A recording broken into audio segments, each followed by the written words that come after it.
America అధ్యక్షుడిగా Donald Trump రెండోసారి అధ్యక్షుడు అయినప్పటి నుంచి పలు సంచలన నిర్ణయాలు తీసుకుంటున్నారు. భారత్ సహా పలు దేశాలను తీవ్ర ఇబ్బందులకు గురిచేసే ఆర్డినెన్స్ జారీ చేస్తున్నారు. ఇప్పటికే అక్రమ వలసదారులపై కొరడా జులిపించారు. ఇప్పుడు గోల్డ్ కార్డ్ పేరుతో వీసా ప్రోగ్రామ్ ను ట్రంప్ ప్రకటించారు.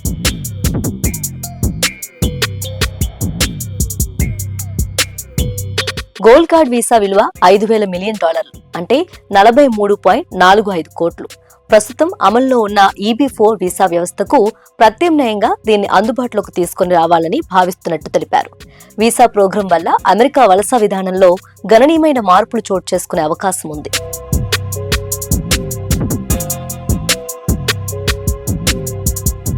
$43.54 కోట్లు పెట్టుబడి పెట్టగలిగిన వారికి నేరుగా అమెరికా పౌరసత్వాన్ని అందించే ప్రోగ్రాం. అయితే 1990లో తీసుకొచ్చిన EB-5 వీసా ప్రకారం 8 లక్షల నుంచి $10.5 లక్షల పెట్టుబడి పెట్టి 10 ఉద్యోగాలు సృష్టించాలి.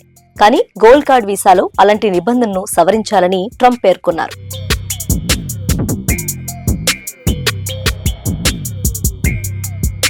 అయితే గోల్డ్ కార్డ్ వీసా భారతీయులపై తీవ్ర ప్రభావం చూపనుంది. ఇప్పటికే గ్రీన్ కార్డ్ కోసం ఎదురుచూస్తున్న ఇండియన్ సంఖ్య ఎక్కువగా ఉంది. కానీ $5 మిలియన్ పెట్టుబడి పెట్టగలిగే సంపన్న భారతీయులకు అమెరికా పౌరసత్వం పొందటం ఈజీ అవుతుంది.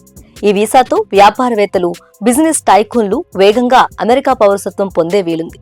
దీని గురించి మరో 2 వారాల్లో పూర్తి వివరాలు రానున్నాయి.